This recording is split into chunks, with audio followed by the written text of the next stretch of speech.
Friends, I would like to deliver my speech in Hindi.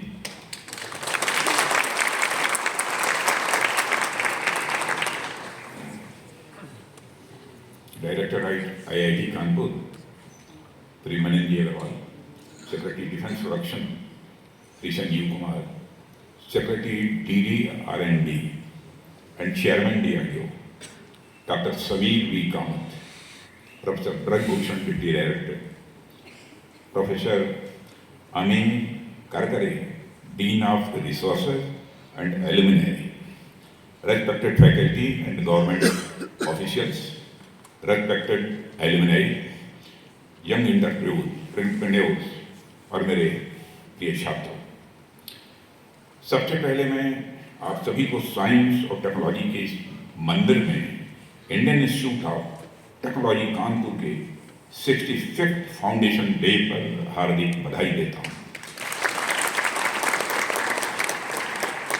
साथियों, कानपुर का भारत के इतिहास में जो योगदान रहा है वह रिमार्केबल है। कानपुर ने भारत को अनेक रत्न दिए हैं। तात्या टोपे, गणेश शंकर विद्यार्थी और कैप्टन लक्ष्मी सहगल जैसे अनेक स्वतंत्रता संग्राम सेनानियों का संबंध इस कानपुर से रहा है। विजयी विश्व तिरंगा प्यारा, झंडा ऊंचा रहे हमारा, यह फ्लैग सॉन्ग की रचना करने वाले श्री श्यामलाल गुप्त पार्षद भी यही के थे। वैसे तो समय समय पर कानपुर आना होता ही रहता है मेरा, लेकिन इस बार IIT कानपुर में भी आना मेरे लिए एक सुखद अनुभूति है। IIT कानपुर ने जिस प्रकार से अपनी स्थापना के समय से ही साइंटिफिक स्टडी तथा रिसर्च के उदाहरण पेश किए हैं वह इनक्रेडिबल है।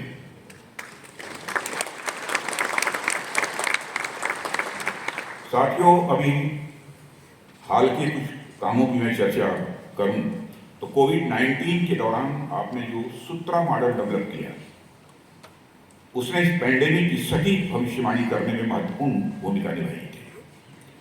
इस मॉडल की सहायता से पैंडेमिक के प्रसार का सही अनुमान लगाया गया, जिससे इसे बेहतर ढंग से मैनेज करने की स्ट्रेटजी और टैक्टिक्स डेवलप करने में मदद मिली थी। IIT कानपुर देश में cyber security technology innovation hub establish करने वाला पहला इंस्टीट्यूट भी है। यह C3I इनोवेशन हब है जो national mission on interdisciplinary cyber physical system की मैं मानता हूं एक पहल है। इस हब का मुख्य उद्देश्य साइबर सिक्योरिटी और साइबर फिजिकल सिस्टम की सिक्योरिटी के सभी पहलुओं का समाधान करना है। इसके साथ ही IIT कानपुर ने बेहतरीन इंफ्रास्ट्रक्चर के साथ अपनी तरह का एक अनोखा मेडिकल कॉलेज भी स्थापित किया है। इसका उद्देश्य देश में हेल्थ केयर, मेडिकल रिसर्च और मेडटेक इनोवेशन के प्रति दृष्टिकोण में एक बड़ा बदलाव लाना है। यह तो कुछ उदाहरण घर आपके सामने हमने रखे हैं। इसी तरह हेल्थ, एजुकेशन, एनवायरनमेंट, डिफेंस आदि अनेक फील्ड में आपने जो काम किया है उसके लिए IIT कानपुर की जितनी भी प्रशंसा की है वह कम है। साथियों, आज हमने IIT कानपुर के प्रांगण में नीले गुलमोहर का वृक्षारोपण भी किया है। पर्यावरण के प्रति देश भर में जो जागरूकता फैल रही है उसमें IIT कानपुर की तरफ से उठाया गया यह इनिशिएटिव निश्चित रूप से सराहनीय है। और आप सब जानते हैं कि हमारे प्रधानमंत्री जी के नेतृत्व में हमने एक पेड़ मां के नाम इनिशिएटिव प्रारंभ किया है। यहां मौजूद आप सभी लोगों से मैं निवेदन करना चाहता हूं, मां जिसने गर्भ से हम सबको पैदा किया है, कम से कम उसकी याद में, उसके सम्मान में आप भी जरूर एक वृक्षारोपण करें, जहां भी करना हो करें। यह हमारी आप सबको आज परिसर में लगाया गया यह नीला गुलमोहर भी प्रकृति के प्रति उसी सम्मान का प्रतीक है। ऐसा माना जाता है कि नीला गुलमोहर यहाँ लगता है उस स्थान पर अपॉर्चुनिटी और प्रॉस्पेरिटी दोनों साथ आती है। मेरा मानना है कि यह नीला गुलमोहर अपने साथ IIT कानपुर के एडवांसमेंट के साथ साथ फ्यूचर डेवलपमेंट की दिशा में और भी ज्यादा यह बढ़ोतरी लाएगा। साथियों, मैंने अभी मंच पर आने से पहले अनेक स्टॉल्स और कई प्रकार के इनिशिएटिव्स को देखा है। मैं देख रहा था कि वहाँ कई सारी ऐसी टेक्नोलॉजी को शोकेस किया गया है जो खासतौर पर डिफेंस सेक्टर के लिए, बल्कि इससे आगे बढ़ते हुए मैं कहूँ देश की इकॉनमी के लिए बहुत महत्वपूर्ण साबित होंगे। मुझे यह देखकर भी खुशी हो रही है कि आप आईडेक्स की तरह सिडबी बैंक से स्टार्टअप की फंडिंग के लिए कोलैबोरेशन आपने किया है और इसके अलावा डीआरडीओ द्वारा 6 प्रोजेक्ट्स के लिए सैंक्शन लेटर्स भी दिए गए हैं। ये सभी निश्चित रूप से हमारे नौजवानों को, इनोवेटर्स को और रिसर्चर्स को उनके रिसर्च प्रोजेक्ट के लिए सहायता प्रदान करने में मददगार सिद्ध होंगे, ऐसी मेरी मान्यता है। साथियों, आईआईटी कानपुर के टैलेंट और मेरिट की चर्चा केवल कानपुर तक ही नहीं होती, केवल भारत तक ही नहीं होती, बल्कि आईआईटी कानपुर के टैलेंट और मेरिट की चर्चा दुनिया के दूसरे देशों में भी होती है। क्योंकि जब भी मैं दुनिया के दूसरे देशों में जाता हूँ, लगभग 40-50 देशों में भी जाना मिनिस्टर बनने के बाद मेरा हुआ है, जितनी भी बड़ी कंट्री है, जहां भी मैं जाता हूँ यदि सीईओज के साथ में मिलता हूँ, स्टार्टअप्स के साथ मिलता हूँ, तो एक बार आईआईटी कानपुर की चर्चा जरूर आती है। मैं भी उत्तर प्रदेश का रहने वाला हूँ मित्रों, मेरा भी सीना चौड़ा होता है।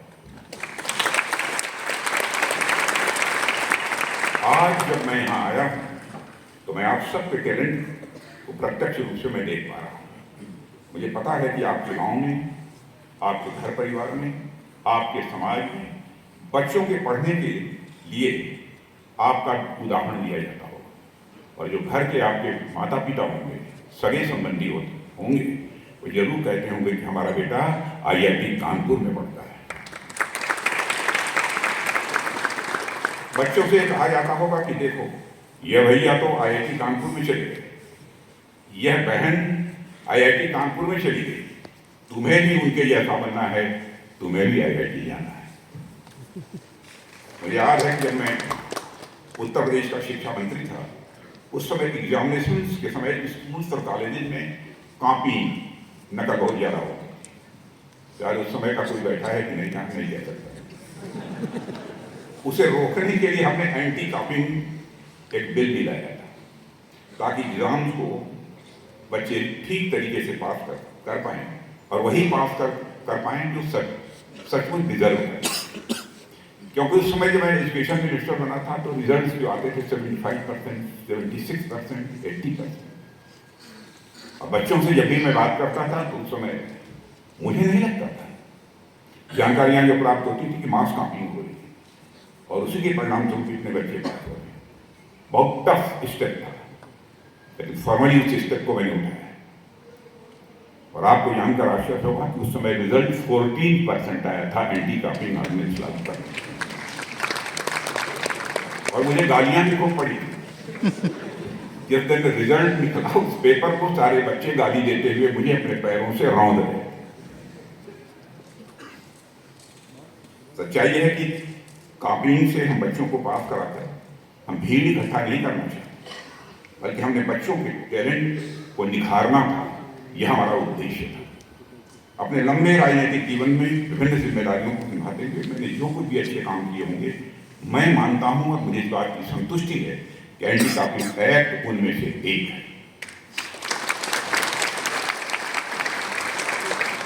मैं फिर से दोहराना चाहता हूं, हो सकता है कि इसकी आज भी आलोचना हो यदि मैं चर्चा कर रहा हूं, लेकिन उसकी मुझे चिंता नहीं है।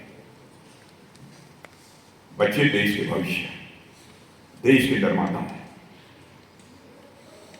या तो हम उन्हें इंस्पायर करें कि नकल करना बुरी लत है, छोड़ो, पढ़ाई करो, नहीं तो फिर कठोर कदम तो उठाने ही पड़ेंगे। इसकी चर्चा मैं यहाँ इसलिए कर रहा हूँ क्योंकि स्वयं मैं एक टीचर रहा हूँ और मैं मेल का महत्व अच्छी तरह समझता हूँ। आज हमारा देश अगर इतनी तेजी से आगे बढ़ रहा है तो उसमें आप जैसे अनेक मेरिटोरियस बच्चों का बहुत बड़ा योगदान।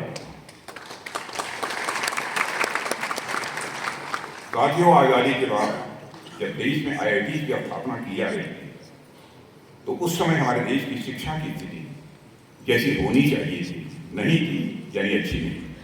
और खासकर हमारे पास अच्छे और क्वालिफाइड इंजीनियर्स की कमी थी। एक तरफ तो हमारे पास उस समय फाइनेंशियल रिसोर्सेस की कमी थी, तो वहीं दूसरी तरफ हमें क्वालिफाइड मैन पावर की कमी से भी हम उस समय जूझ रहे थे। इसके बाद देश में मैनेजमेंट स्किल्स को डेवलप करने के लिए इंडियन इंस्टीट्यूट ऑफ मैनेजमेंट की भी स्थापना शुरू की गई। यह रिमार्केबल है, धीरे धीरे इन इंस्टीट्यूशंस ने जोर पकड़ा और देश के विकास में अपना इम्पॉर्टेंट कंट्रीब्यूशन देना भी उन्होंने प्रारंभ किया। विशेष रूप से IIT कानपुर ने देश के विकास में जो अपना योगदान दिया है वह सराहनीय है और अपने 64 ईयर्स के लंबे इतिहास में IIT कानपुर ने देश को 45,000 से ज्यादा ब्रिलियंट ग्रेजुएट्स दिए और यहां से निकले ग्रेजुएट्स को मैं ब्रिलियंट इसे कह रहा हूं क्योंकि मैंने स्वयं ही इसका अनुभव किया। मेरे लंबे राजनीतिक जीवन में अनेक लोगों ने मेरे साथ काम किया है जो IIT कानपुर से रहे हैं और जिनसे मैं बहुत ही प्रभावित रहा। इसमें अनेक सीनियर अफसर से लेकर और इस समय हमारे कैबिनेट में कोलीग श्री अश्विनी वैष्णव जैसे लीडर भी हैं जो हमारे साथ इस समय कैबिनेट में हमारे कोलीग के रूप में काम कर रहे हैं। अभी आपके सामने डिपार्टमेंट ऑफ डिफेंस प्रोडक्शन के सेक्रेटरी श्री संजीव कुमार जो इस डायस पर बैठे हुए हैं, या संजीव कुमार जी भी इसी आपके IIT कानपुर से ही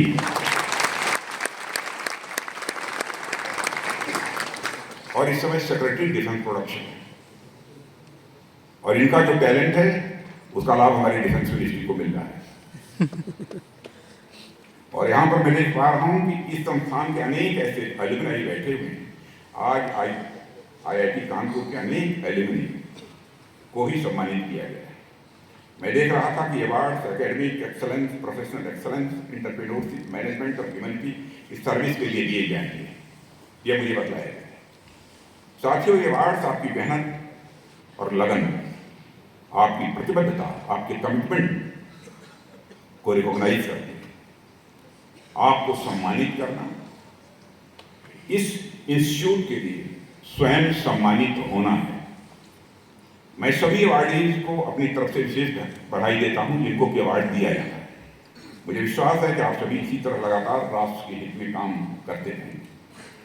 सिर्फ IIT कानपुर के नहीं बल्कि IIT कानपुर के डायरेक्टर पद्मश्री से अलंकृत प्रोफेसर मनेंद्र अग्रवाल जी की भी अपनी एक विशेष प्रतिष्ठा है।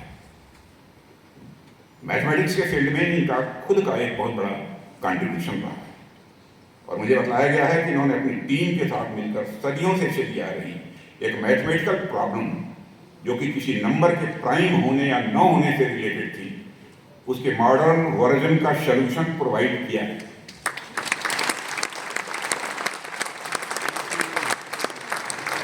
और कुछ मैं समझूं या न समझूं, लेकिन फिजिक्स, मैथमेटिक्स और केमिस्ट्री तो मैं अच्छी तरह समझता हूं। मेरा सब्जेक्ट ही है। देश दुनिया के गिने चुने मैथमेटिशियंस भी इनकी गिनती होती है। मैंने सुना है कि पूर्व में अपनी क्लासेस के दौरान सही आंसर देने वाले बच्चों को खूब चॉकलेट्स भी खिलाई है आपने, यह मुझे पता है। अब पता नहीं यहाँ कभी क्लास लेते हैं कि नहीं लेते हैं, मैं नहीं कह सकता, लेकिन मैं सोचता हूँ IIT कानपुर में यहाँ का डायरेक्टर क्लास जरूर लेता हो। अब आप लोगों को चॉकलेट्स खिलाते हैं कि नहीं खिलाते हैं बारे में नहीं कह सकता हूँ। न खिलाते हो तो कभी आप शिकायत उनसे कर सकते हैं। मैं यहाँ के स्टूडेंट से कहना चाहूँगा, ये आपका सौभाग्य है, एक तो आप सभी विद्यार्थियों को IIT कानपुर जैसी संस्था मिली है, उस पर भी आपको प्रोफेसर मनेंद्र अग्रवाल जी जैसे डायरेक्टर मिले हैं। आपको एक ऐसा वातावरण मिला है, ऐसी संगत मिली है जो आपको नई ऊंचाइयों तक ले जा सकती है। संगत का क्या महत्व है इस पर मुझे बहुत ज्यादा कहने की आवश्यकता नहीं है। वो स्वामी तुलसीदास जी ने रामचरितमानस में कहते हैं कि गगन चढ़ई रही पावन प्रसंगा, अर्थात धूल भी जब ऊपर उठती है तो हवा से मिलती है तो आसमान की ऊंचाइयों को छू लेती है। तो आप तो ब्रिलियंट माइंड, आप तो आईआईटी कानपुर के प्रीमाइस में आकर निश्चित रूप से ऊंचाइयां छुएंगे, ऐसा मुझे पूरा विश्वास है और इसके लिए मैं आप सबको अपनी तरफ से हार्दिक शुभकामनाएं भी देता हूं। साथियों, जैसा कि मैंने प्रारंभ में ही जिक्र किया था कि मैं टेक्नोलॉजी के मंदिर में आया हूं, और आप सब तो जानते हैं कि मानव का मंदिरों के साथ ऐसा संबंध है कि वह मंदिर में जब भी जाता है तो प्रायः किसी न किसी इच्छा से जाता है, कुछ न कुछ मांगने जाता है, चाहे अपने लिए शांति मांगने जाए, चाहे अपने लिए भक्ति मांगने जाए, चाहे अपने लिए पीस एंड प्रॉस्पेरिटी मांगने जाए, या फिर अपने और अपने परिजनों की अच्छी हेल्थ मांगने। मंदिरों के साथ हमारा यही रिश्ता है कि हम वहाँ आमतौर पर कुछ मांगने जाते हैं। प्रायः मैं कह रहा हूँ, प्रायः यही रिश्ता है। आज जब हम टेक्नोलॉजी के मंदिर में आए, जब मैं आईआईटी कानपुर में आया हूँ, तो मैं भी यहाँ से बिना मांगे जाऊंगा नहीं। मेरे मांगने का जो परिप्रेक्ष्य है वह मैं पहले आपके सामने रखना चाहूँगा। आज पूरी दुनिया में हर फील्ड में बड़ी तेजी से परिवर्तन हो रहे हैं। ये परिवर्तन चाहे इकॉनमी में हो, सोसाइटी में हो, साइंस के फील्ड में हो, हर फील्ड में डायनेमिक चेंजेज हो रहे हैं। और इस चेंज के पीछे सबसे बड़ा फैक्टर टेक्नोलॉजी है। साथियों, टेक्नोलॉजिकल डेवलपमेंट के आधार पर या दुनिया का आकलन करें तो हमें 3 प्रकार के देशों के ग्रुप्स दिखाई देंगे। पहला ग्रुप तो उन देशों का है जो एडवांस टेक्नोलॉजी के क्षेत्र में आज पिनेकल पर है। इस कैटेगरी में जो देश हैं वह आज बेसिक या सेकेंडरी लेवल टेक्नोलॉजी डेवलपमेंट से कहीं आगे बढ़ चुके हैं।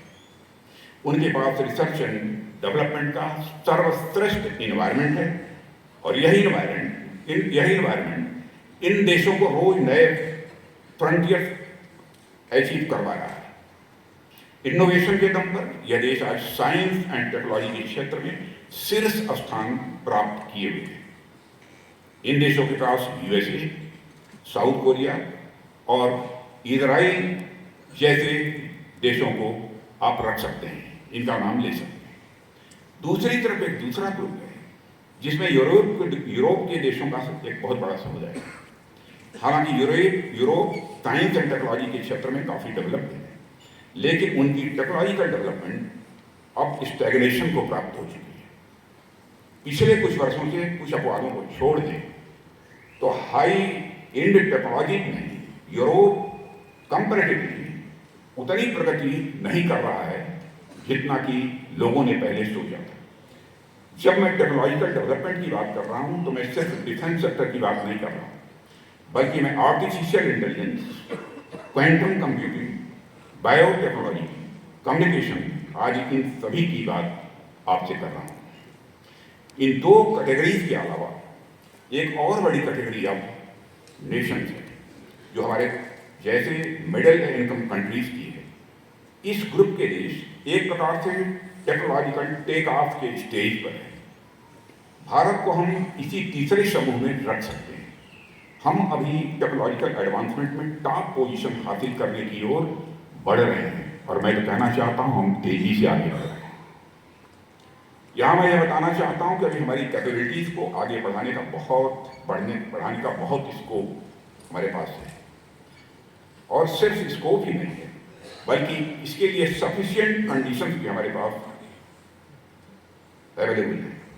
ये सफिशिएंट कंडीशंस इकोनॉमी के रूप में हैं, इंफ्रास्ट्रक्चर के रूप में, कम्युनिकेशन के रूप में, और इसके अलावा आपके जैसे सेंटर ऑफ एक्सलेंस और टेक्निकल एक्सपर्ट भी अब हमारे देश में उपलब्ध हैं।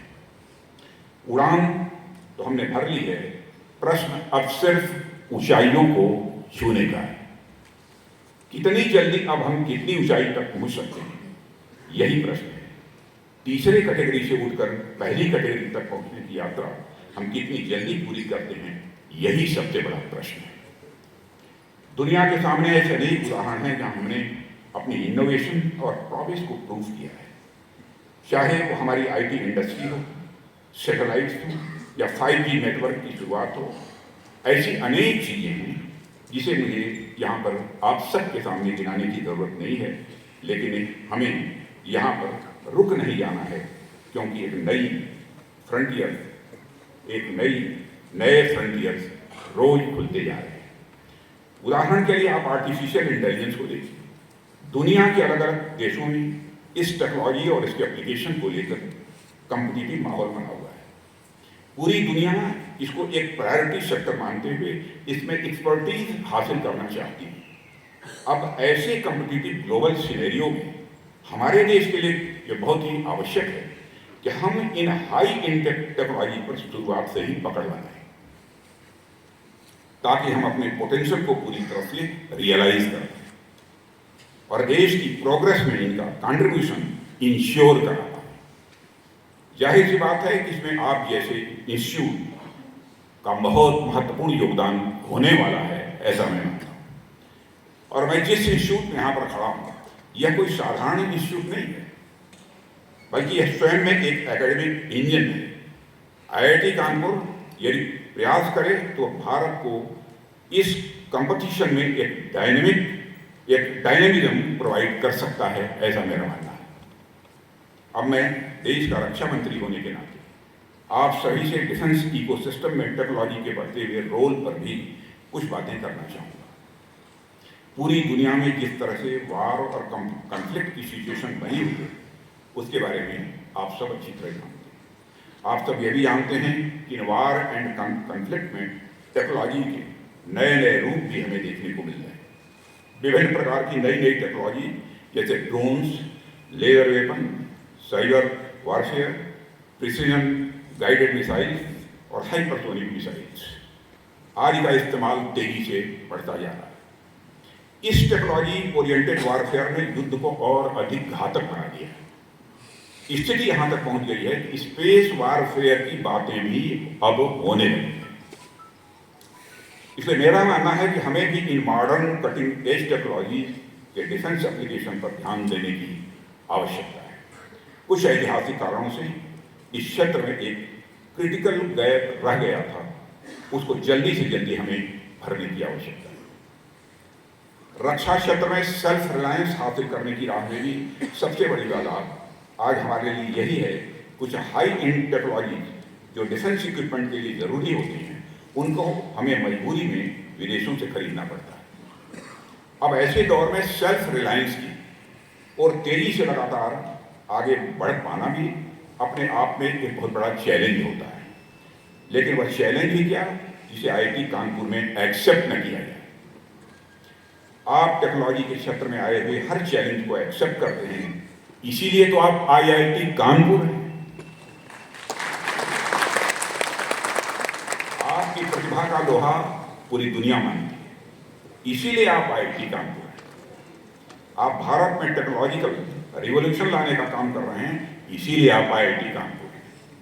तो मैं आज इस टेक्नोलॉजी के मंदिर में आपसे यही अपील करने आया हूँ कि भारत जिन हाई एंड टेक्नोलॉजीज को इम्पोर्ट कर रहा है, उससे भारत में ही डेवलप किया जाए, ताकि तब कहीं जाकर हम वास्तविक तौर पर आधुनिक और विकसित भारत, मॉडर्न और डेवलप्ड भारत बना पाएंगे। साथियों, मैं आपको आश्वस्त करता हूँ कि सरकार आपके साथ हर कदम पर खड़ी है। सरकार इसके लिए सारे स्टेक होल्डर्स को एक साथ लेकर चलने के लिए पूरी तरह से कमिटेड है। हमारा ये प्रयास है कि एकेडमिया और गवर्नमेंट मिलकर भारत को डिफेंस सेक्टर में सेल्फ रिलायंस बनाने का प्रयास करें, और हम सेल्फ रिलायंट डिफेंस सेक्टर में बनेंगे। मैं देश का रक्षा मंत्री होने के नाते पूरे कॉन्फिडेंस से मैं कहना चाहता हूँ। एक ही उदाहरण आपके सामने रखना चाहूँगा। एक यह समय था कि आज के 6, 7, 8 साल पहले भारत से जो डिफेंस एक्सपोर्ट होता था वो अप्रॉक्सीमेटली 600 करोड़, 500 करोड़। आज हम मोर देन 23,000 करोड़ का एक्सपोर्ट कर चुके हैं। और मैं आपको पूरे कॉन्फिडेंस के साथ में कह सकता हूं, 29-30 आते आते भारत डिफेंस आइटम का 50,000 करोड़ से ज्यादा एक्सपोर्ट करेगा। मैं आपको आश्वस्त करता हूं, सरकार आपके साथ हर कदम पर खड़ी है। तो सरकार इसके लिए सारे स्टेक होल्डर्स को एक साथ लेकर चलने के लिए कमिटेड है। हमारा यह प्रयास है कि एकेडमिया और गवर्नमेंट मिलकर भारत को रक्षा क्षेत्र में सेल्फ रिलायंस बनाने का प्रयास करें। अकेले IIT कानपुर के साथ ही 2014 से लेकर अब तक DRDO द्वारा 110 करोड़ रुपए के मूल्य के 159 प्रोजेक्ट्स पर कोलैबोरेशन किया गया है। सेक्रेटरी DRDO ना है, ये सही ठीक है, फिगर सही है, इसको वेरीफाई करना आवश्यक है किसी वैज्ञानिक से। इसके अलावा IIT कानपुर में DRDO industry academy centre of excellence भी स्थापित किया गया है। इस सेंटर का लक्ष्य एकेडमिया और DRDO के कोलैबोरेशन से एडवांस डिफेंस टेक्नोलॉजी पर रिसर्च करना है। साथियों, जब मैं आप सबसे डिफेंस प्रोडक्शन में पार्टिसिपेशन बढ़ाने का आइडिया शेयर कर रहा हूं, तो मैं आइडियाज और प्रोडक्शन के बीच के रिलेशन पर भी आपसे कुछ बातें करना चाहूंगा। लेकिन इसके पहले मैं यहां पर डिफेंस इकोसिस्टम और इनोवेशन को बढ़ावा देने के लिए जो हमने इधर अनेक कदम उठाए हैं, उसकी भी चर्चा मैं आपसे थोड़ा संक्षेप में कर देना चाहता हूँ। सबसे पहले मैं innovation for defence excellence iDEX का नाम आप लोगों ने सुना होगा, जिक्र आपसे यहाँ पर मैं करना चाहूँगा। आईडेक्स ने डिफेंस इनोवेशन के क्षेत्र में रिवॉल्यूशनरी काम किया है। इसके अंतर्गत हम स्टार्टअप्स MSMEs को 1.5 करोड़ रुपए तक का ग्रांट दे रहे हैं, लगभग 1.5 करोड़ रुपए तक का ग्रांट देते हैं। 2024 में जब हमने अदिति यानी ageing development of innovative technology with iDEX योजना शुरू की थी, तो रिसर्च एंड डेवलपमेंट को बढ़ावा देने के लिए हमने इस ग्रांट को 25 करोड़ तक बढ़ा दिया। और मैं समझता हूं कि एक मेजर स्टेप है। इसके अलावा भी डिफेंस सेक्टर में और क्या क्या कदम उठाए गए हैं, उसकी बहुत डिटेल में जाकर यहाँ चर्चा करने का कोई औचित्य नहीं है, इस बात को यहीं ड्रॉप करता हूँ।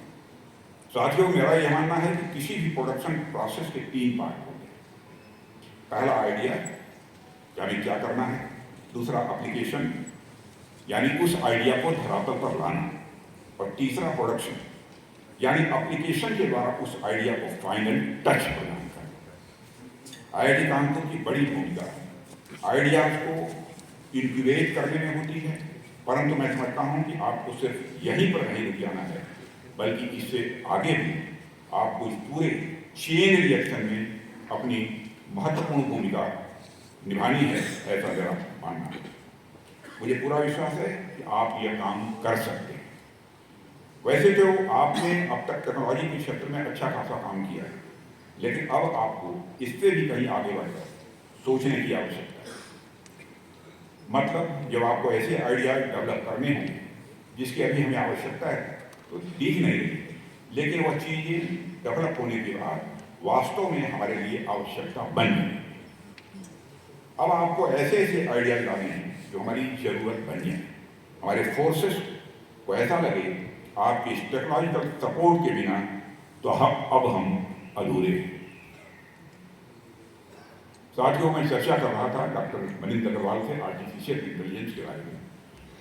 मैं ये पूछ रहा था कि एनालिसिस और डिसीजन मेकिंग, ये दोनों काम आर्टिफिशियल इंटेलिजेंस के माध्यम से होता है, इसमें क्या करना चाहिए और आगे हमारे यहाँ के छात्रों को क्या करना चाहिए। तो मैं यही उनसे जानकारी हासिल कर रहा था, क्या कुछ ऐसे टूल्स डेवलप किए जा सकते हैं हमारे छात्रों के द्वारा जो उसकी इफिशियंसी को और अधिक इन्हांस कर सकें और साथ ही साथ एक्यूरेसी को भी बढ़ा सकें। अब इस संबंध में मुझे पूरी जानकारी नहीं है, इसलिए कई लोगों से इस संबंध में मैं चर्चा कर रहा था और यह विषय आपके लिए मैं सोचता हूँ। और आप चाहें तो पत्र के माध्यम से या टेलीफोन के माध्यम से भी मेरी जानकारी इस क्षेत्र में बढ़ा सकते हैं, क्योंकि IIT कानपुर से बेहतर सेंटर और कोई दूसरा नहीं हो सकता जहाँ पर कि मैं इसकी चर्चा करूँ। साथियों, आज मौका है कि मैं इस मंच से आप और आपकी जैसे इंस्टीट्यूशन तथा इंडियन एजुकेशन सिस्टम के कंटेक्ट में भी कुछ बात करूँ। सामान्य तौर पर अनेक विद्वानों ने भारत के एजुकेशन सिस्टम में एक बड़ी कमी की ओर ध्यान आकर्षित किया है। वह यह है कि हमारी एकेडमिया में रिसर्च ओरिएंटेशन की कमी देखने को मिलती है, चाहे वह नेचुरल साइंस हो या सोशल साइंस हो या हमारे देश में ओरिजिनल रिसर्च की कमी आमतौर पर देखने को मिलती है। लेकिन आज उसमें बहुत इम्प्रूवमेंट आया है। हमारे यहाँ भी रिसर्च इकोसिस्टम जितना डेवलप होना चाहिए उतना भी हम डेवलप नहीं कर पाए हैं। यह भी हमारे लिए चुनौती है और इस चुनौती को आप ही स्वीकार कर सकते हैं और कोई दूसरा स्वीकार नहीं कर सकता। इसी संदर्भ में IIT कानपुर अपनी बड़ी भूमिका निभा सकता है। मेरा दुनिया की टॉप यूनिवर्सिटी में भी IIT कानपुर को बेहद सम्मान के नजरिए से देखा जाए। इस संस्था की एक ग्लोबल रेपुटेशन है। ऐसे में मुझे लगता है कि इस दिशा में आप और भी बेहतर कर सकते हैं। आप अभी जितना रिसर्च आउटपुट दे रहे हैं, आपकी सिर्फ इतने भर की क्षमता नहीं, बल्कि आपका जो स्टेचर है उसके अनुसार तो आप अभी और बेहतर प्रदर्शन कर सकते हैं और कर सकते नहीं हैं। मैं शुभकामनाएं दे रहा हूं और देख लेना, शुभकामनाएं या फलीभूत होंगी, आप करेंगे। और मैं शुभकामनाएं इसलिए दे रहा हूं कि मैं स्वयं टीचर रहा हूं। आपके पास जो टैलेंट है, आपका इस्तेमाल करके आप हायर रिसर्च पर फोकस कर सकते हैं। साथियों, अभी जब मैं यहाँ आ रहा था तो IIT कानपुर की मैंने एक खास बात नोटिस की, शायद आपने भी इस बात की ओर ध्यान दिया होगा। इसके एंट्रेंस गेट को ही आप देखेंगे कि बहुत साधारण सा लग रहा था।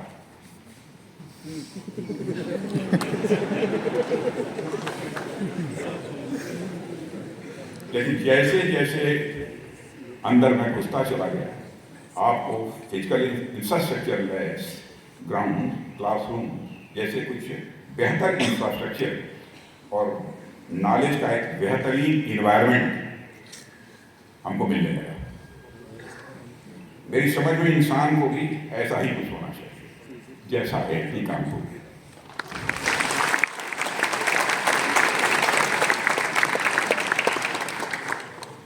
बाहर से तो भले ही बहुत साधारण दिखे, लेकिन उसके अंदर नॉलेज, इनोवेशन और समझ की गहराई होनी चाहिए, ऐसा मेरा मानना है। साथियों, भारत ने आप जैसे नौजवानों के बल पर ही 2047 तक एक डेवलप्ड नेशन बनने का सपना देखा है। साधारण बनने नहीं है। यह सपना कोई साधारण सपना नहीं है, बल्कि इसके लिए हम सबको एक संकल्प लेना है और उस संकल्प को पूरा करने के लिए पूरी ताकत लगानी है। यह सपना इतना बड़ा है कि इसे कोई व्यक्ति अपने दम पर पूरा कर लेगा, यह सामान्यतः संभव नहीं है। हम सब भारतवासियों को, विशेषकर आप सभी नौजवानों को मिलकर इस दिशा में प्रयास करना होगा। एक प्रॉवर्ब आपने सुना होगा, if you want to go fast go alone, if you want to go far go together. Bharat को बहुत लंबा फर्क है और इसलिए हमें साथ चलना होगा। आप सबका तो मैथमेटिक्स से गहरा जुड़ाव है। आपने मैथमेटिक्स का यह फार्मूला भी पढ़ा होगा, a+b whole square equal to a² + b² + 2। यह फार्मूला भी हमें साथ मिलकर प्रेरणा देता है, लेकिन a - b होल स्क्वायर भले ही a² + b² में -2 है।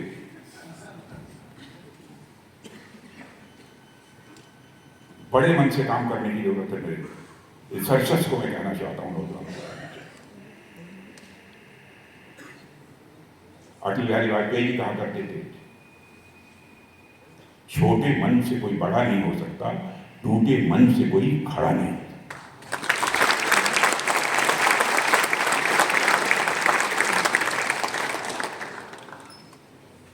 बहुत सारे प्रलोभन आती हैं, बहुत सारी परिस्थितियां आती हैं, व्यक्ति सेल्फ सेंटर्ड हो जाता है, छोटे मन का, उससे बचना।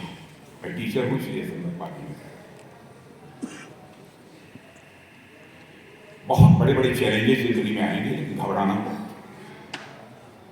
एक बार कामयाबी नहीं मिलेगी, दूसरी बार मिलेगी, दूसरी बार नहीं मिलेगी, तीसरी बार नहीं मिलेगी, तीसरी बार नहीं मिलेगी तो जिंदगी के किसी न किसी क्षण में कामयाबी मिलकर रहेगी। इस कॉन्फिडेंस के साथ आगे काम करते रहना, यही है।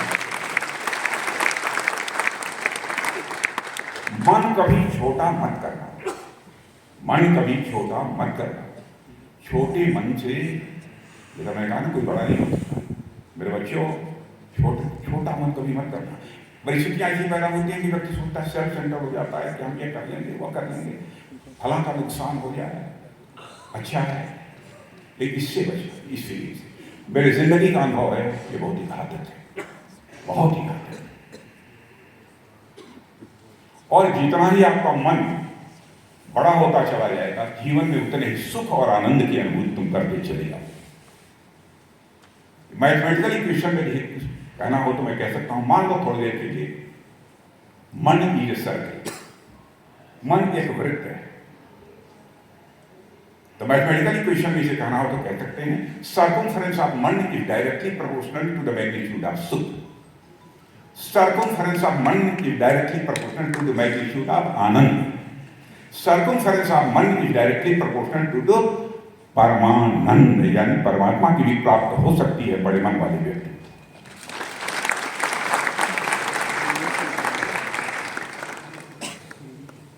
और इस मन के साथ आप आगे बढ़ें। आप सबको मेरी बहुत बहुत शुभकामनाएं। और अग्रवाल साहब, आपने आमंत्रित किया इस इंस्टीट्यूट में, इसके लिए आपको बहुत बहुत धन्यवाद।